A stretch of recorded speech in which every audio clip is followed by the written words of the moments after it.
오늘 우리에게 주신 하나님의 말씀 함께 교독하도록 하겠습니다. 열왕기하 25장 18절에서 30절 말씀입니다.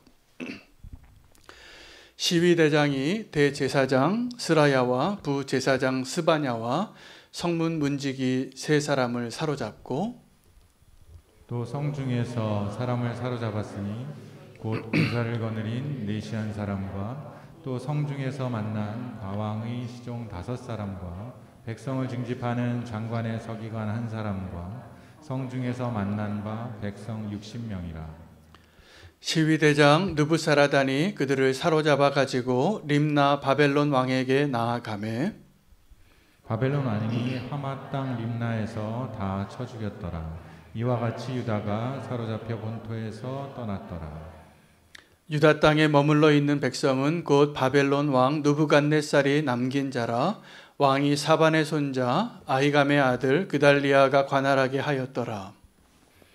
모든 군대 지휘관과 그를 따르는 자가 바벨론 왕이 그달리아를 지도자로 삼았다함을 듣고 이에 느다니아의 아들 이스마엘과 가레아의 아들 요하난과 느도바 사람 다누메스의 아들 스랴야와 마아가 사람의 아들 야사니아와 그를 따르는 사람이 모두 미스바로 가서 그달리아에게 나아가매 그달리아가 그들과 그를 따르는 군사들에게 맹세하여 이르되 너희는 갈대아인을 섬기기를 두려워하지 말라. 이 땅에 살며 바벨론 왕을 섬기라. 그리하면 너희가 평안하리라 하니라. 7월에 왕족 엘리사마의 손자 느다니아의 아들 이스마엘이 부하 10명을 거느리고 와서 그달리아를 쳐서 죽이고 또 그와 함께 미스바에 있는 유다 사람과 갈대아 사람을 죽인지라. 노소를 막론하고 백성과 군대 장관들이 다 일어나서 애굽으로 갔으니 이는 갈대아 사람을 두려워함이었더라. 유다의 왕 여호와긴이 사로잡혀 간 지 37년 곧 바벨론의 왕 에윌무도락이 즉위한 원년 12월 그달 27일에 유다의 왕 여호와긴을 옥에서 내놓아 그 머리를 들게 하고 그에게 좋게 말하고 그의 지위를 바벨론에 그와 함께 있는 모든 왕의 지위보다 높이고 그 죄수의 의복을 벗게 하고 그의 일평생에 항상 왕의 앞에서 양식을 먹게 하였고 함께 읽겠습니다. 그가 쓸 것을 날마다 왕에게서 받는 양이 있어서 종신토록 끊이지 아니하였더라. 아멘. 하나님의 말씀입니다. 오늘 본문으로 이제 계속 강해해왔던 열왕기하 본문이 끝나게 됩니다. 긴 역사 속에서 하나님이 오늘 또 주시는 은혜가 있는데 하나님이 일하시는 곳이 어디인가를 발견하는 은혜를 오늘 우리에게 허락하시는 것 같습니다. 사람들이 정말 축복이 무엇인가라고 생각할 때 제가 생각하기에는 하나님이 일하시는 것을 보는 사람이 축복입니다. 그래서 하나님이 오늘도 일하시고 하나님이 역사하시는 것을 발견할 수 있는 그러한 축복된 성도로 오늘 저와 여러분이 서 있기를 원합니다. 그런데 이 하나님이 일하시는 것이 보이지 않는 사람들이 있습니다. 우리도 그런 적이 있었습니다. 그래서 그때는 하나님 내가 이렇게 주님 앞에 나아갔는데 하나님 어디 계시냐고, 하나님 살아 계시냐고, 그리고 하나님 나와 함께 있는 것이 맞냐고 우리가 그렇게 하나님께 부르짖기도 하고 절망하기도 한 적이 여러 번 있었지만 분명한 것은 그때에도 하나님께서 우리와 함께하고 계셨다는 것을 우리가 믿음이 없어서 보지 못할 뿐이었다는 사실입니다. 오늘도 어떻게 보면 역사적으로 하나님의 나라였던 그 유다, 북이스라엘은 먼저 우상 숭배해서 아수르에 멸망했지만 남유다만큼은 다윗과 약속한 하나님의 그 언약 가운데 있어서 이 나라가 조금 더 그 등불이 꺼지지 말았어야 하는데 아주 그 마지막이 정말 처량할 정도로 비참합니다.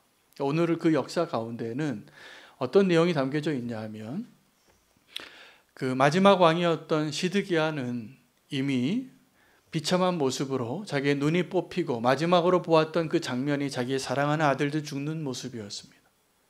아버지로서 아무것도 할 수 없는 그 무기력한 모습으로 왕인데 적군의 위협 앞에서 무릎 꿇고 눈이 뽑히고 쇠사슬에 끌려서 바벨론으로 끌려간 뒤에 남은 백성들의 비참한 모습이 담겨져 있습니다.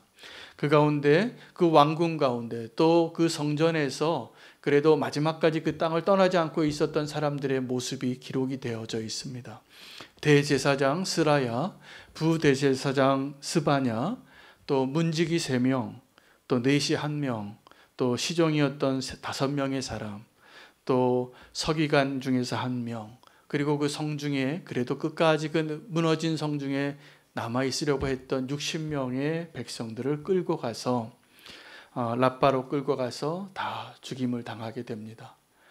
정말 비참한 끝이죠. 왕도 끌려가고 남은 백성도 그렇게 비참하게 끝났는데, 거기서 끝나지 않고 이 바벨론 왕이 자기가 세운 사람 1명을 세웁니다. 사반의 손자 아히감의 아들 그달리아라는 사람을 세우고 떠납니다.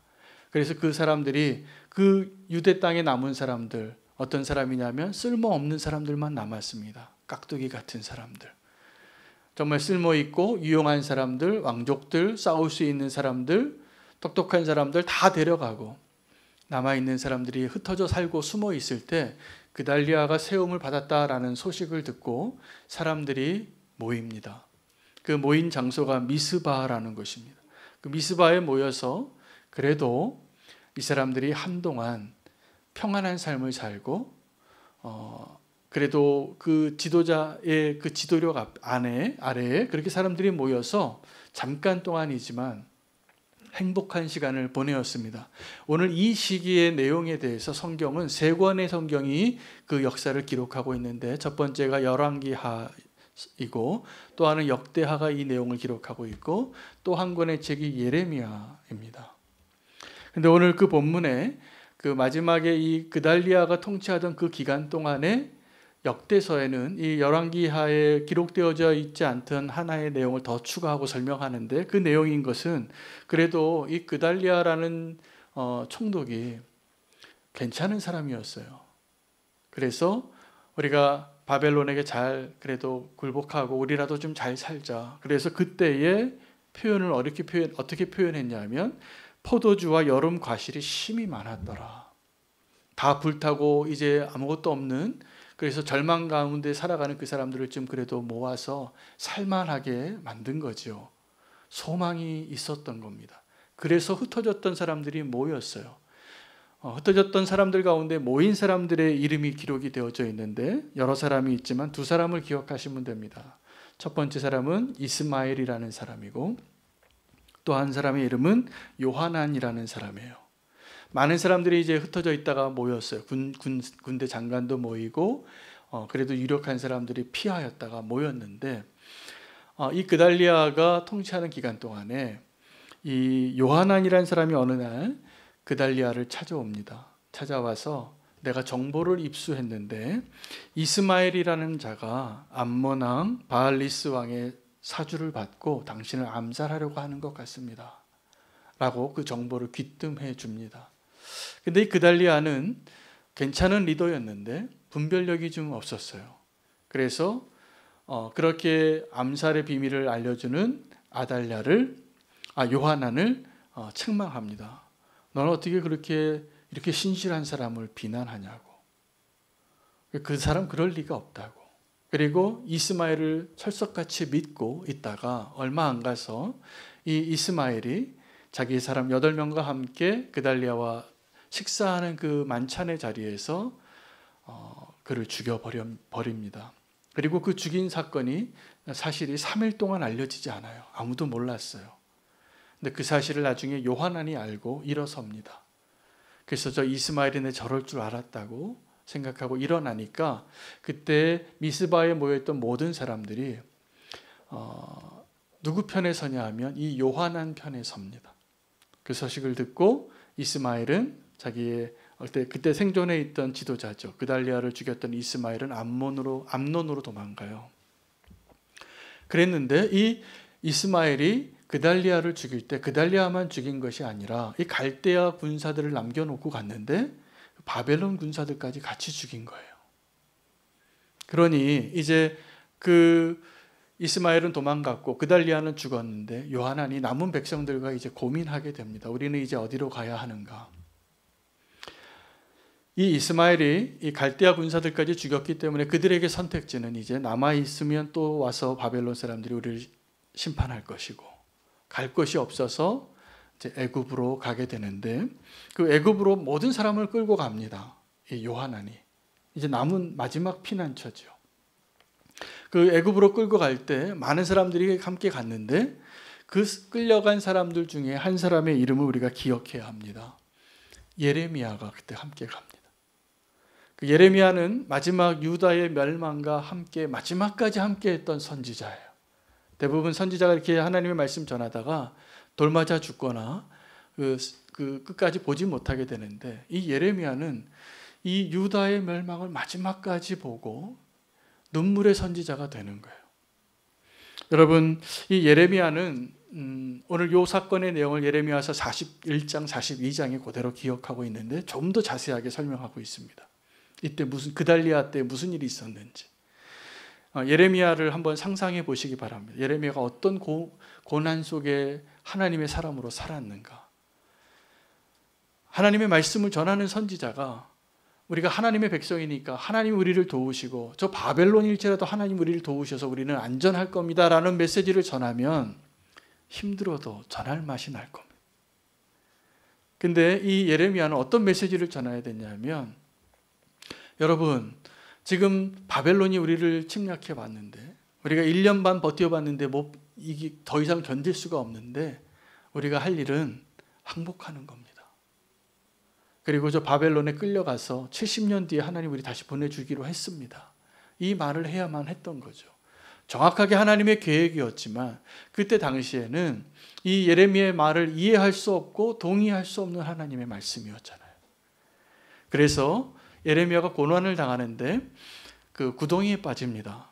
정치적으로 예레미야의 의견에 동의할 수 없었던 많은 정치적인 대적들이 깊은 우덩이에 그 예레미야를 떨어뜨리고 먹을 걸 주지 않은 거예요. 그때 그 예레미야를 구하려고 도움의 손길을 내민 한 사람이 있는데, 그때 당시에 왕궁의 구수 사람 넷이 에벤멜렉이라는 사람이 왕에게 항소합니다. 시드기야 왕에게 찾아가서 저 예레미야를 저렇게 며칠만 더 놔두면 죽겠습니다. 도와달라고. 마치 예수님께서 십자가에 달리셨는데 그 요셉이 가서 저 시체를 나에게 달라. 아주 다른 사람들과 전혀 반대되는 의견, 용기 있는 얘기를 한 거죠. 그리고 예레미야를 몰래 밤에 건져내요. 그 예레미야를 시드기야 왕이 가서 찾아갑니다. 그리고 물어요. 정말 하나님이 뭐라고 말씀하셨느냐. 내게만 말해달라고. 그때 예레미야가 한 번 더 얘기합니다. 우리가 지금 빨리 바벨론에게 항복해야 한다고. 그래야 산다고. 왕도 그래야 산다고. 그 이야기를 하는데 왕이 이해해요. 그리고 그 말을 믿어요. 그런데 왕이 정말 두려워했던 사람은 바벨론보다 먼저 자기와 함께 있는 자기 백성이 두려웠어요. 왜냐하면 왕이라 할지라도 지금 그 상황 가운데 예레미야의 말을 듣고 예레미야 말대로 따르는 것은 왕도 매국노가 되는 거거든요. 지금 모든 나라가 지금 저 바벨론과 함께 이렇게 대치해서 그래서 싸워서 나라를 지켜보려고 그렇게 끝까지 버티고 있는데 하나님의 말씀은 그게 아닌 거죠. 결과적으로는 이 예레미야가 예언한 대로 나라가 망합니다. 그리고 성전이 다 불타고, 그때도 예레미야가 남아 있었어요. 그 옥에 갇혀 있는 예레미야를 바벨론의 군대 장관이었던 시위대장인 느부사라단이 와서 이 예레미야를 라마에서 풀러주면서 이렇게 얘기합니다. 내가 당신의 예언을 다 들었는데 이제 당신에게 자유를 주겠다고. 나랑 같이 바벨론 가자고. 내가 후대하겠다고.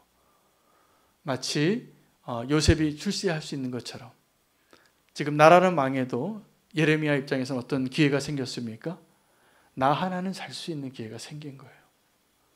그 느부사라단이 와서 그렇게 풀어주고 그렇게 약속했으니까. 그러면서 느부사라단이 나와 함께 바벨론에 가도 좋고 네가 이 땅에 그냥 남아있어도 좋다. 너에게 그 선택할 수 있는 선택권을 주겠다. 여러분이 만약에 예레미야라면 어떤 선택을 하시겠습니까? 그 상황에서.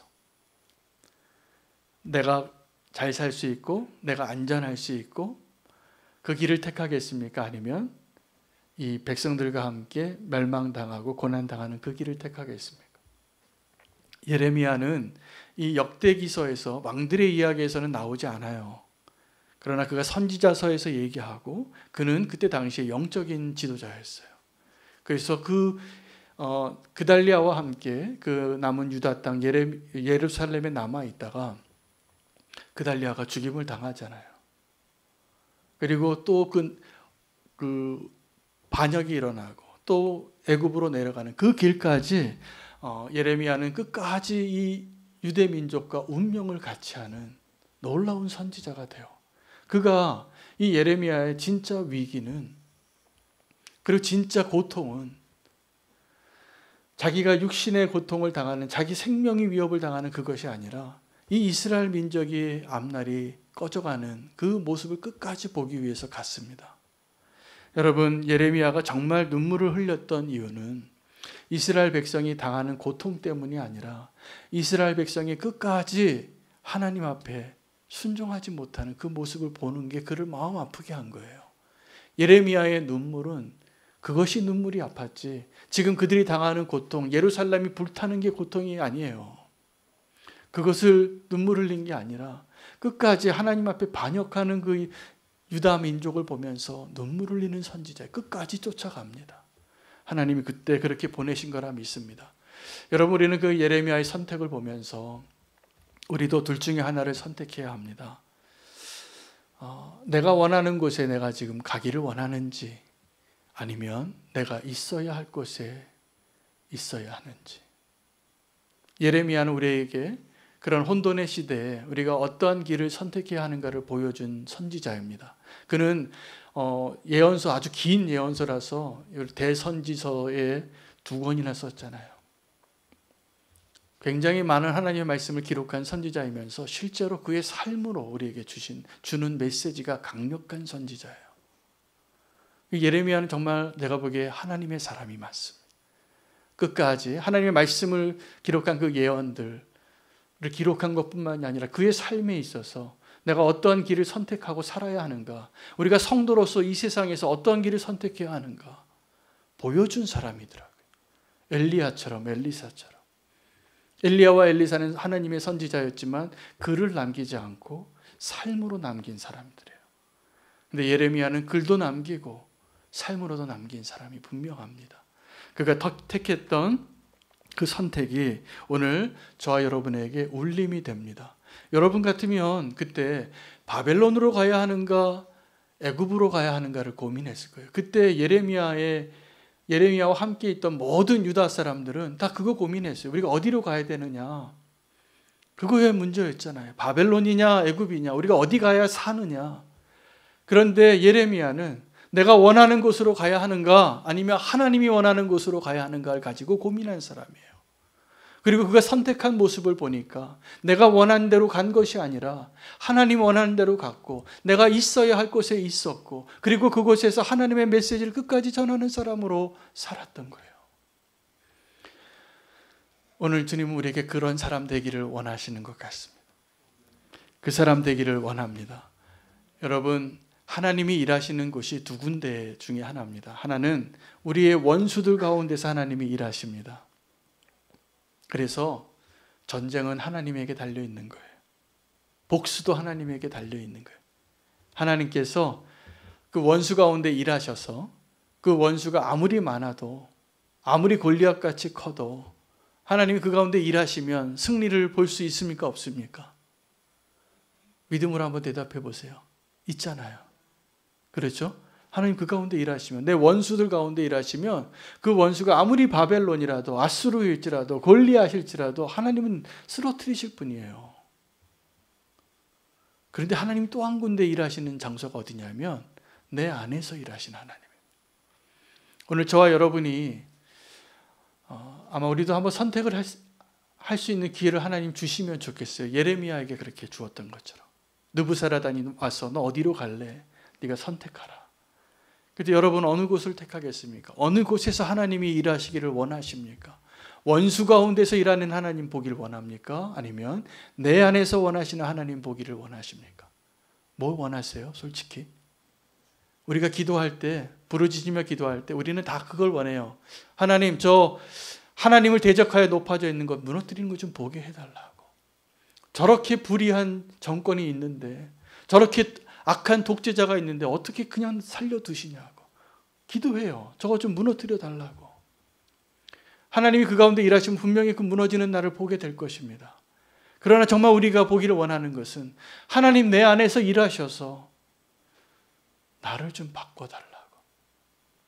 여러분 어떤 게 더 유익입니까? 우리의 대적 가운데 하나님이 일하셔서 내 원수가 무너지고 내가 승리하는 것을 보는 것이 기쁨이 될 거예요. 원수의 목전에서 내 잔이 넘치니까. 그런데 정말 우리에게 유익이 되고 정말 우리가 오늘 선택하고 구해야 될 것은 하나님이 내 안에서 역사하는 것을 보는 거예요.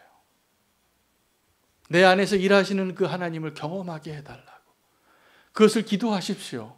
그러면 나를 통하여서 하나님이 일하시는 것을 수많은 사람들이 보게 될 것입니다. 그리고 그것이 교회에 존재하는 목적이에요. 그것이 성도가 사는 이유예요. 그런데 성도들이 하나님이 내 안에서 일하는 것을 구하지 않고 여전히 나는 변하고 싶지 않고 여전히 나는 내가 원하는 대로 살고 싶으면서 하나님 저 원수 앞에서 좀 안에서 일해 주시고 은혜로운 말씀을 들어도 하나님 이거 김집사 좀 듣게 해달라고. 이거 딱 그 사람한테 하는 이야기 아니냐고. 그렇게 속으로 생각하시잖아요. 그러면 아무 유익이 없는 겁니다. 사실은 오늘 우리 가운데 한 사람도 빠짐없이 하나님께서 내 안에서 일하시는 것을 갈망할 때 하나님의 교회가 세워지는 거라고 저는 믿습니다. 그리고 하나님이 역사하시는 것을 우리가 보게 될 것입니다. 오늘 그 나라가 멸망하고 마지막에 그 이야기, 마지막 페이지가 절망으로 끝나지 않고 소망으로 끝납니다.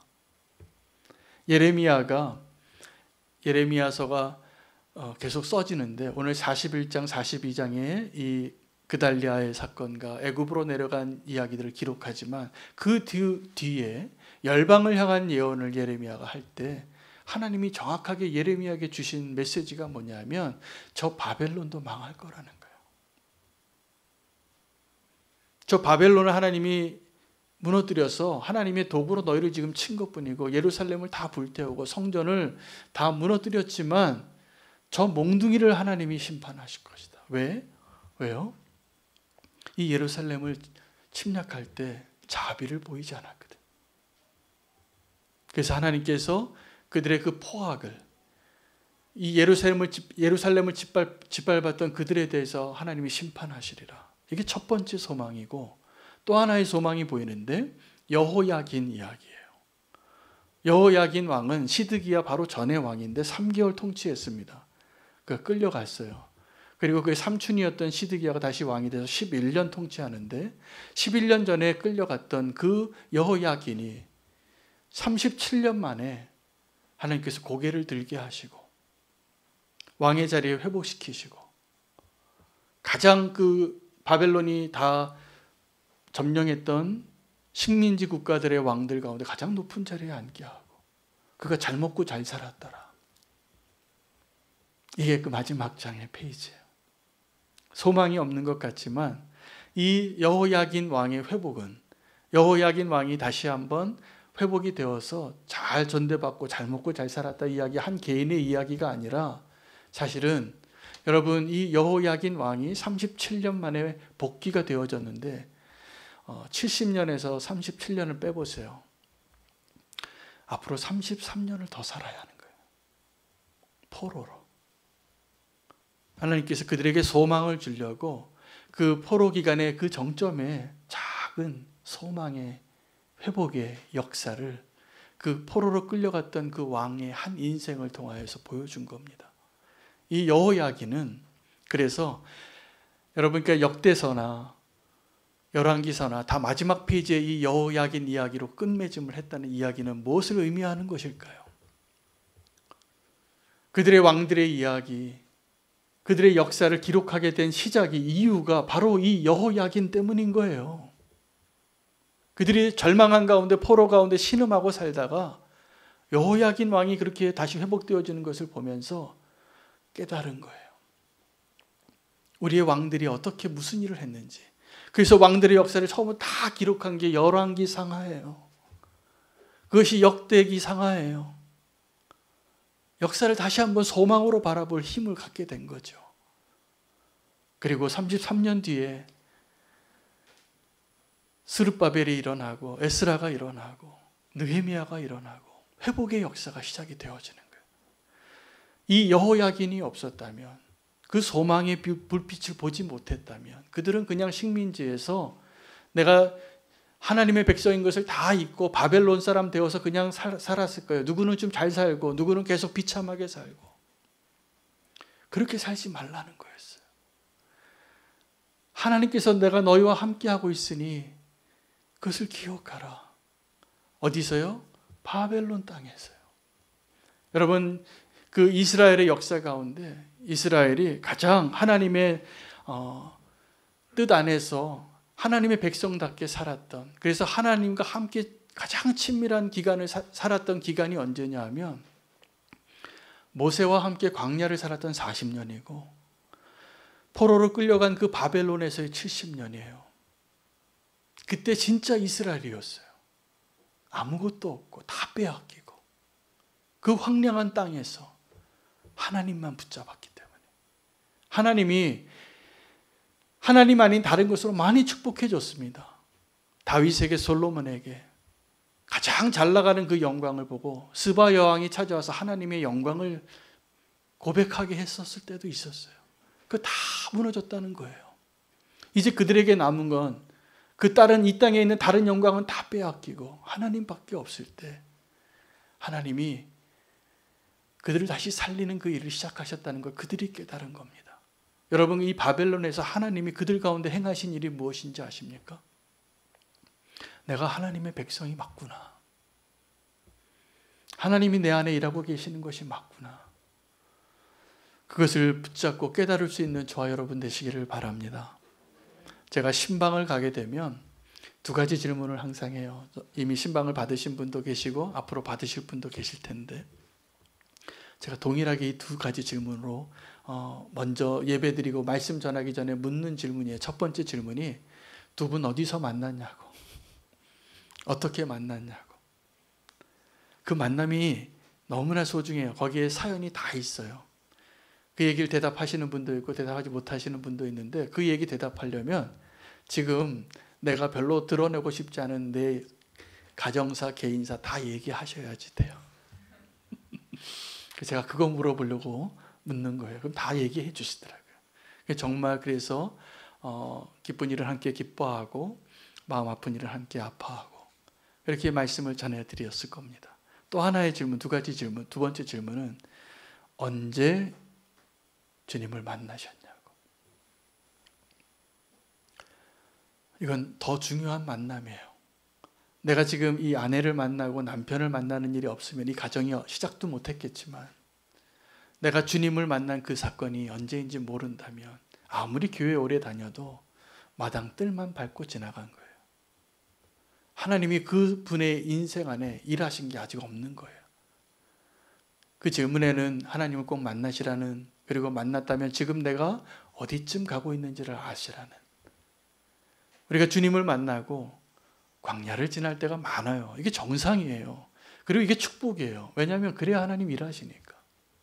우리는 하나님을 자꾸 내 삶에 초대하기보다는 관중으로 대하려고 그래요. 그래서 하나님께 뭘 좀 보여드리려고 그래요. 아니에요. 하나님은 여러분의 관객이 아니에요.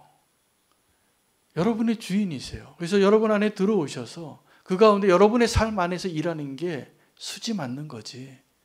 원수 안에서 아무리 하나님이 일을 많이 하시고 하나님이 위대한 승리를 거두어도 나와 상관이 없어요. 주님이 내 안에서 일하지 않으신다.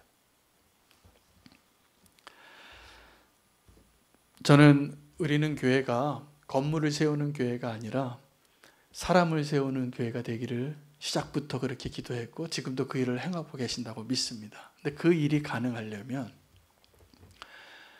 하나님께서 성도님 한 분 한 분의 삶 가운데 일하셔야지만 가능합니다. 여러분, 만약에 내가 집을 짓는다면 어떻게 집을 짓겠습니까? 이 돌을 어디에다 모퉁이 돌을 놓고 이 벽돌을 어떻게 쌓을 텐데 재료를 가져왔는데 이 돌이 여기 벽돌에 지금 이걸 쌓아야 되는데 이 돌이 지금 크기가 안 맞아요. 종류가 달라요. 색깔이 안 맞아요. 그러면 주인이면 건축가는 어떻게 되냐면 그 돌을 다듬어야지 거기 쌓죠. 그런데 우리가 하나님이 내 안에서 역사하는 것을 원치 않는 성도님들을 가끔 봐요. 자기가 너무 강하니까 하나님 앞에 내 인생을 내어드리기가 싫어요. 불행한 일입니다. 불행한 일이에요. 하나님이 내 안에서 일하시는 것이 축복이에요. 그거는 저항할 일이 아닌데 우리가 그걸 너무나 저항하고 살고 있는 거죠. 그러면서 우리는 하나님께 이렇게만 기도하는, 하나님 저 사람 좀 바꿔주시고 이 문제를 바꿔달라고, 이 길을 열어달라고. 아니에요. 하나님께서 이 저 사람과 이 문제와 이 길 가운데 그분을 놓으신 이유는 제가 한 걸음만 떨어져 봐도 보여요.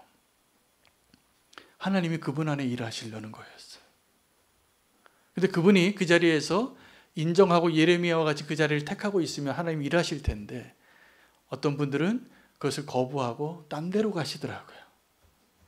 하나님이 그분을 포기하면 그렇게 되겠지만 하나님이 그분을 포기하지 않으셨다면 그분은 거기서 동일한 문제로 기도하게 될 겁니다.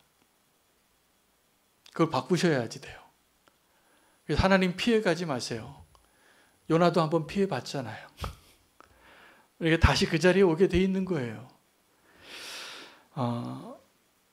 교회 안에서 저는 그래서 우리가 나는 저 사람하고 함께 하고 싶지 않고 물과 기름처럼 얼굴 보고 싶지 않은 그 사람과 우리가 함께 성전을 세워갈 수 있는 주님의 벽돌이 된다면 하나님이 영광 받으실 거예요. 그게 교회예요. 멋진 건물 세우는 거는 돈이 좀 들어가지만 내가 안 바뀌어도 되잖아요. 근데 하나님 정말 원하시는 그 교회는 내 안에 하나님께서 일하시고 나를 기경하셔서 나와 이렇게 기질이 다르고 나와 이렇게 생각이 다르고 나와 뜻이 다른 그 사람과 함께 맞대어 성전을 쌓아갈 수 있는 자로 하나님 우리를 부르셨다는 사실이에요. 그래서 하나님이 지금 이 나라를 무너뜨리신 것이 아니라 그 안에서 일하고 계시는 것을 발견하게 되는 겁니다. 그리고 소망이 있게 되는 것입니다. 여러분, 우리가 함께 오늘 이 말씀을 기억하시고 우리 안에서 일하시는 주님을 고백하며 찬양하며 결단하며 나아가기를 원합니다. 오늘 내 마음 안이 주님이 일하시는 곳이 되게 해달라고, 주님 내 안에서 일하시고 주님이 그 일하신 열매를 받으시기를 원합니다. 이 고백으로 함께 찬양하겠습니다.